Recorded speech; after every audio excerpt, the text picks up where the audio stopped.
Hi, everyone. This is Jacqui Cooper with Crypto Mom 2 Talk Show, and I want to welcome everyone back to this episode. I am really excited to have my guest on today. He is based in India, and he has been in the blockchain community for over, I want to say, 5 to 6 years. So he's very experienced, a lot more experienced than I am, and he has a great deal of knowledge, and he's going to be sharing all the various projects that he's working on that you can also get involved in as well. And I'm very excited to give you that opportunity. Before I introduce him, I wanted to share, for those that don't know a little bit about Crypto Mom 2, how I got started and the purpose of the show. The show was started because I am new to the crypto area. It's been about 2 years now, and I was learning both things about wallets, about platforms, about the Bitcoin, about mining, a little bit about everything, NFTs. And I realized that this community is so creative, and there's so many wonderful stories of individuals who are involved in it that I wanted to be able to share their stories and be able to allow you to connect with them. So that way you can also work with them or, access what they are doing. So again, like everything else, these shows are not financial advice. You have to invest, at your own risk whenever you're doing anything on the blockchain. So again, that's just my disclaimer from that perspective. My background is that I am an attorney, but at the moment, I'm also a special educator, and I do crypto consulting, but not from the aspect of sharing with you where to invest. It's more how do you organize your information, because I do feel that everyone needs to think about how do you organize that information so you have access to it and it's safe and secure. But those are other topics that we'll talk about later. Today, right now, I would like to introduce Adarsh. And how are you doing today? Yeah, I'm good, Jacqui. So why don't you go ahead and introduce yourself? I know that we connected on LinkedIn, and I know that you have been involved with blockchain research, and you're also involved with an academy. So why don't you go ahead and share a little bit more, because I'm very excited about the education side as well as the technical side. And I asked, if we could immediately record our conversation, because I think you have so much to share with everyone. Yeah, thanks, Jacqui, for the invitation, and happy to meet you all. So, as Jacqui mentioned, myself, Adarsh, I'm currently working as a blockchain research scientist and convener at Kerala Blockchain Academy. So, a quick brief on Kerala Blockchain Academy. It's actually an initiative by the government of Kerala, India. Kerala is the southernmost state in India. So, it's the primary motive of Kerala Blockchain Academy is to leverage the blockchain technology for public good. Say we focus both on the academic side, that is on education side, as well as on the blockchain projects. Say we have a fairly good project division which develops blockchain projects both for the government as well as for the corporates, and we have a strong academic division which designs blockchain education programs. Say we are an associate member and official training partner of the Linux Foundation Hyperledger project. We are an general partner of the R3 consortium of Coda blockchain, and we are also a official education partner of the Silica blockchain network. So in a way, like we work on both the public blockchain networks as well as on the permission side with multiple programs. And the government of Kerala have launched world's first ABCD program. It stands for Accelerated Blockchain Competency Development Program. It was launched in 2017 with an intention of training more than 20,000 students or professionals in blockchain. And it's like a scholarship program where you get free scholarships for learning blockchain. It's like a 3-tier program starting from the basics, then to the developer program, and finally to the architect level. So that's one of its kind. Started back in 2017. Nowadays we have a lot of different programs in blockchain. And till date, we have trained more than 9,000 plus students or professionals in blockchain. We have both the free programs as well as paid programs. It's all available in our OpenEdX platform called elearning.kb.ai. And I would say that we have students from more than 37 countries doing your courses in multiple levels, say like it's whether it's developer or the beginner level and so on. Yeah, that's a very brief intro. Yeah, no, I love it. I love the fact that the university is a digital university. I'm looking at one of your posters, and that it involves the digital sciences, innovation, and technology. For those that might not be familiar with, how blockchain and cryptocurrency works, I know you're a blockchain scientist. So explain to those that are listening who might be new to this, what is a blockchain scientist? What is it that you actually do, if you're able to summarize it?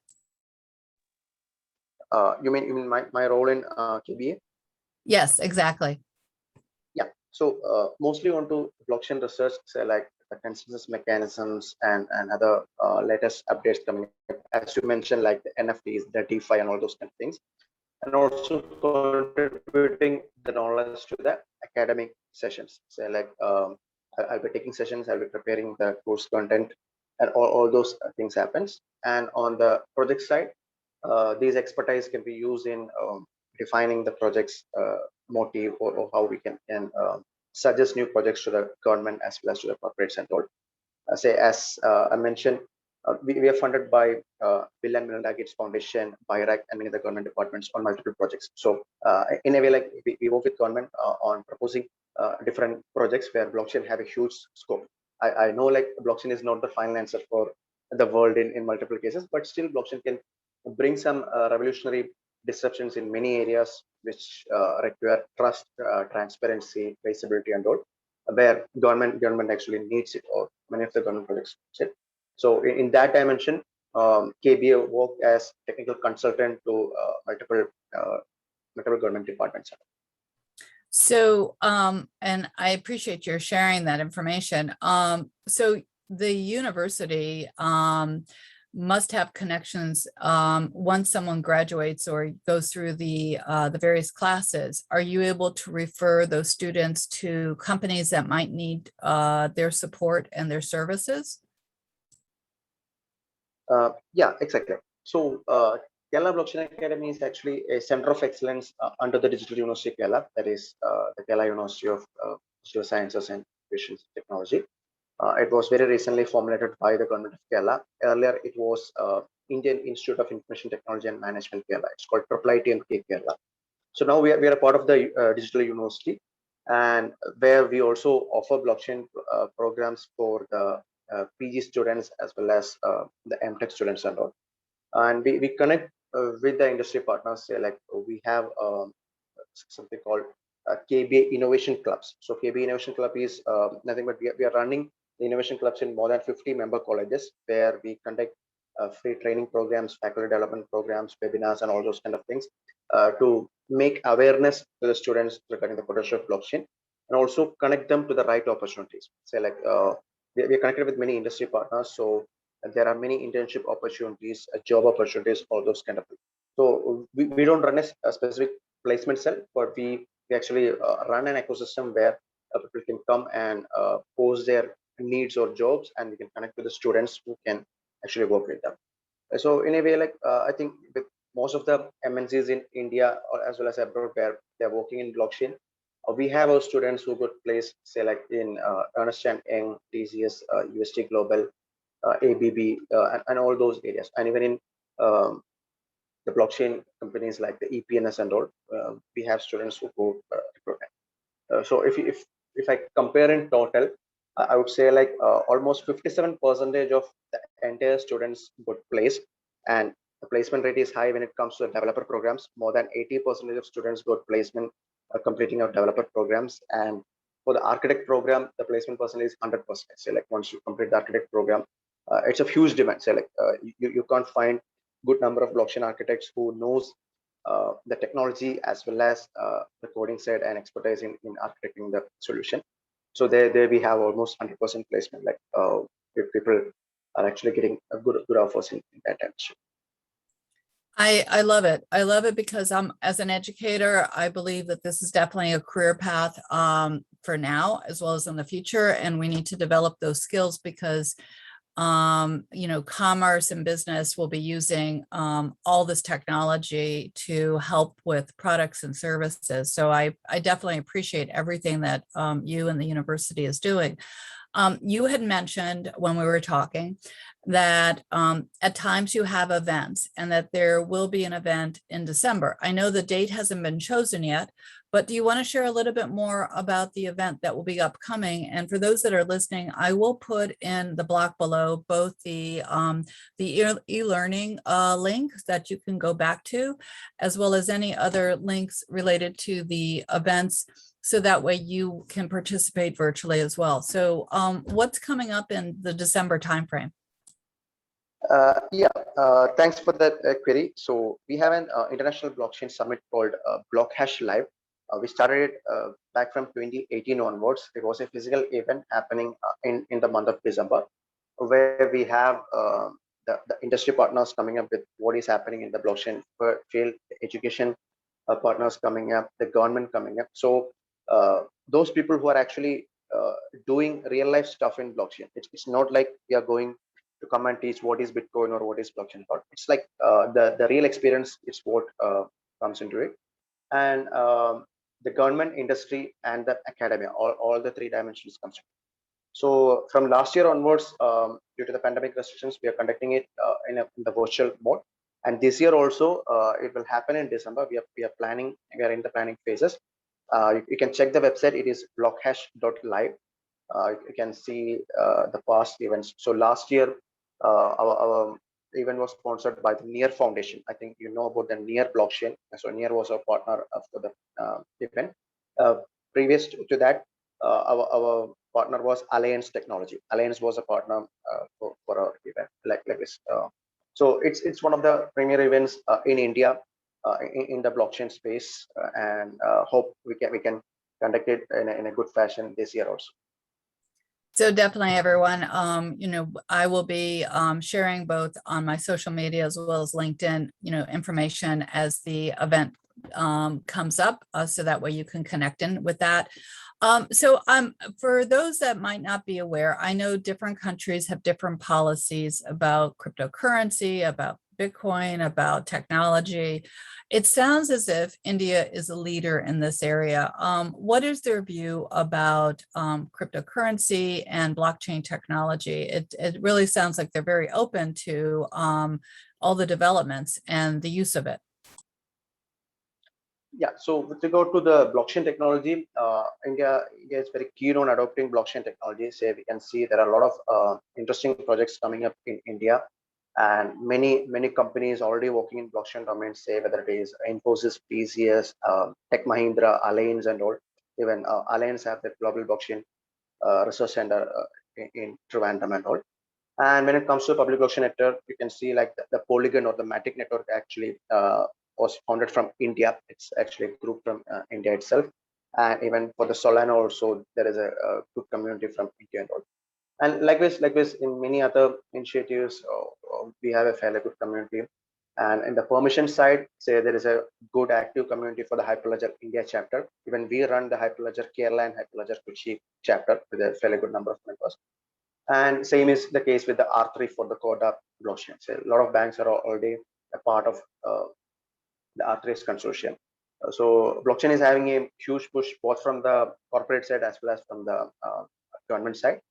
And with regard to the cryptocurrency adoption, like being a part of the government, I would definitely stick to what the government mandates on those dimensions. That's my goal. So for those that are listening, just to know a little bit more about my background and some of my pet projects, I am involved with Bitcoin mining. And so if anyone who's listening would like to find out more about my involvement in the Bitcoin mining and that area, it's the company that I'm associated with is actually based here in the United States, VBit, and I'm happy to share information with anyone, and there'll be information in the link below. So going back to your area, what are the trends that you see, in the blockchain, or anything that you, as we wrap up our conversation, any last minute thoughts that you want to share with our listeners? Yeah, what I would suggest is like blockchain is still in a growing phase. So like we have seen a lot of adoptions happening in the last couple of years, or even with the pandemic restrictions also, we have seen many new blockchain accounts coming up. So I would say like the next 2 to 3 years will be crucial for the blockchain. Say like Ethereum is moving to the proof of stake, or ETH 2.0 is coming up, and many new promising networks both on layer 1 as well as layer 2 are coming up, and so is the case with the permission network also.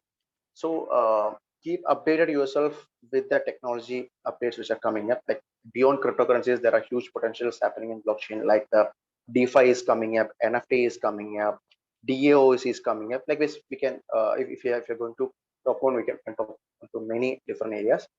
And same is the case with the consensus mechanisms. Say like even though it started from proof of work and then to proof of stake and all, now we have multiple consensus mechanisms and even pluggable consensus mechanisms are there. So if you are curious about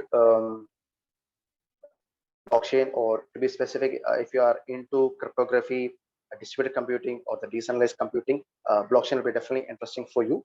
And as you already mentioned, the technology is fascinating. It's the choice of the users. Say like how you are going to take it, whether you want to take blockchain for only for cryptocurrency, or whether you want to take blockchain for other real life applications or for corporate applications. Not because it's here to stay.